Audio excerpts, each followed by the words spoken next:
Hi అండి. Welcome back or and cute vlogs. ఇప్పుడు దాకా మన ఛానల్లో అయితే ఆల్మోస్ట్ నా వీడియోస్ అన్నీ కూడా రీల్సే ఉన్నాయి. ఒక 4, 5 అయితే నా ఓన్ వాయిస్‌తో చేశాను.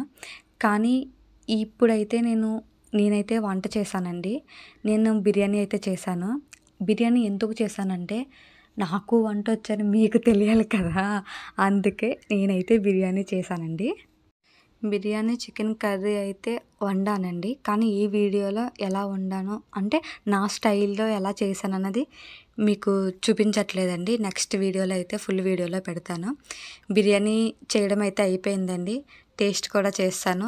తినేటప్పుడు మధ్యలో అయితే కాలింది. నేనైతే అమ్మతో కలిసి తింటానండి. ఇన్ నాకదే అలవాటు. నెక్స్ట్ నేను పెట్టుకొనైతే తిననండి. నాకు అమ్మ పెట్టేసి ఇవ్వాలి. ఎందుకంటే నేను పెట్టుకుంటే ఒక 2 ముక్కలేసుకుంటాను. అది మా అమ్మ పెట్టిందంటే 4 ముక్కలేస్తది. జస్ట్ జోక్ అండి. అదేమి కాదు. కానీ అమ్మ పెడితే నాకిష్టము. ఈ మధ్యనైతే అండి వంటలైతే నేను బాగా చేస్తున్నానని నేనే అనుకుంటున్నానండి. ఎవరైతే అనలేదు. బిర్యానీ అయితే బాగా కుదిరిందండి. ఫుల్ వీడియోలో మొత్తం చూడండి. నా వీడియో మీకు నచ్చితే ఒక లైక్ చేసి ఒక సబ్స్క్రైబ్ చేయండి. ఓకే అండి. బాయ్ అండి. ఏండోయ్!